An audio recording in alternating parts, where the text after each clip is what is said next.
हाय। Exam से कुछ दिन पहले जब हम चीजों पे कंसंट्रेट नहीं कर पाते हैं या फिर एक नर्वस फीलिंग क्रीप इन कर जाती है, that is called exam anxiety.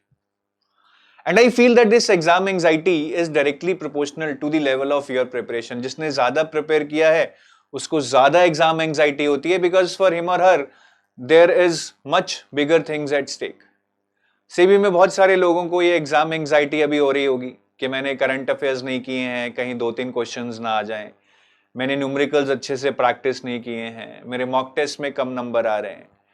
तो ये एक नॉर्मल चीज है, मैं यही बोलूंगा। इनफैक्ट एग्जाम एंजाइटी से जो नर्वस एनर्जी क्रिएट होती है उसको चैनलाइज करें, and I am sure you will be able to perform even better than what you would have been performing by now. But हाँ, एक चीज है, कई लोग इस एग्जाम एंजाइटी को ना एक प्रॉपर डिप्रेशन या टेंशन में ले जाते हैं। बिकॉज एग्जाम प्रेशर होना एक चीज है, बट हम उसको एक सोशल प्रेशर में कन्वर्ट कर लेते हैं कि अगर मेरा सिलेक्शन नहीं हुआ तो लोग क्या बोलेंगे, सोसाइटी क्या बोलेगी, सब क्या सोचेंगे कि मेरा क्या है, मेरा फ्यूचर क्या है, लोग मुझे क्या ही मेरे बारे में इंटरप्रिटेशंस करेंगे, ओपिनियन बनाएंगे। तो वो एक एग्जाम प्रेशर को हम सोशल प्रेशर में ले जाते हैं, then it actually starts a negative cycle for us. और मैं सही बात बताऊं, इस चीज की बिल्कुल टेंशन मत लो।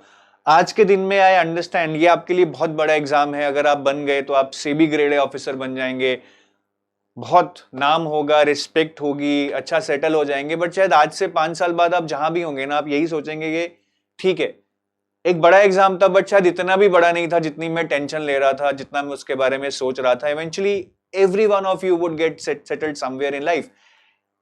अगर आप में वो कैपेबिलिटी है सेबी में सेलेक्ट होने की, तो सेबी नहीं तो कुछ और आपको मिल ही जाएगा। उसके लिए आप बिल्कुल फालतू टेंशन मत लीजिए। मुझे एक एग्जांपल याद आता है, आई थिंक 2020 में पेपर हुआ था सेबी का, जो नोटिफिकेशन आई थी कोरोना वाली। उसमें हमारी एक स्टूडेंट होती थी हीमा या Hema, I don't remember the name actually, शायद 2018 की बात है। तो she was not from this finance और कॉमर्स बैकग्राउंड, इकोनॉमिक्स नहीं, उनका शायद फार्मा या होटल मैनेजमेंट का बैकग्राउंड था।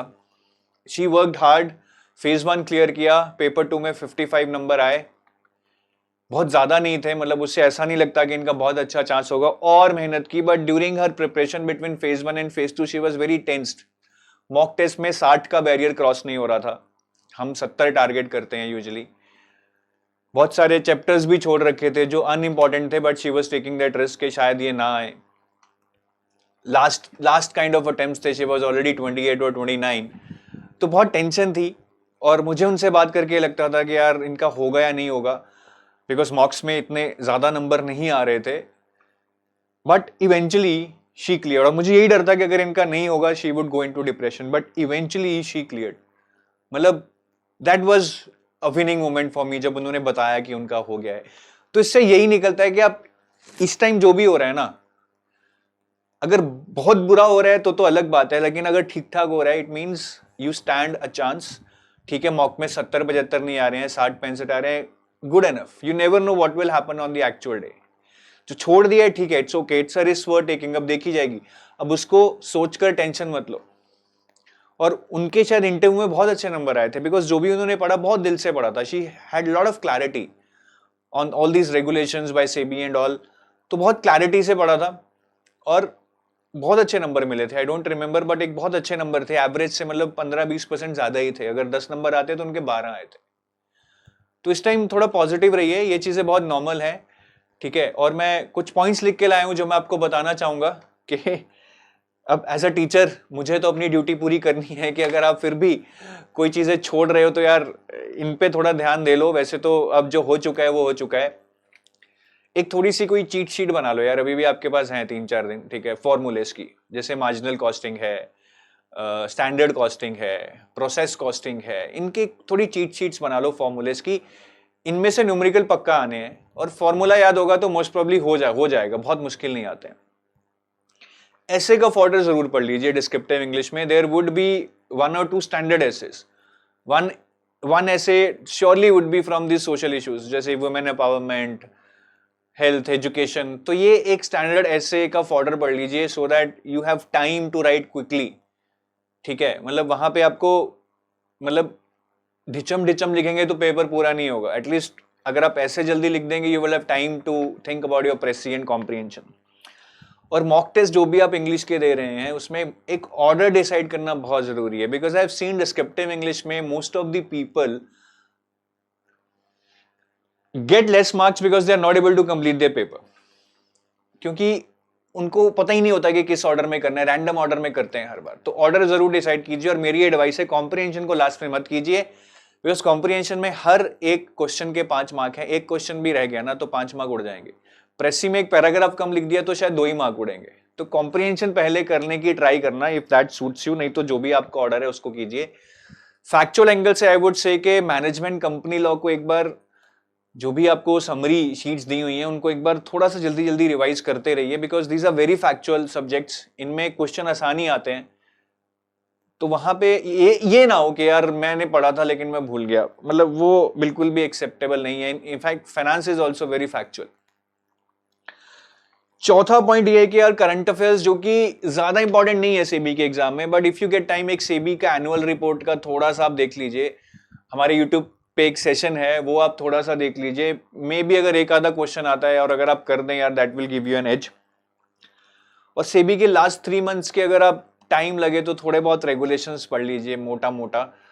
Again I don't know whether they will come और नॉट, ज्यादा आते ही नहीं है, बट अगर 2-3 आ जाते हैं, and as a serious aspirant I would definitely love you to read that and complete that question in the exam, क्योंकि फिर आपका सिलेक्शन और मजबूत होता जाएगा। 5वीं चीज जो मैं आपको बताना चाहूंगा, 29-31 को पेपर है, 30 को कोई मॉक टेस्ट मत दीजिएगा।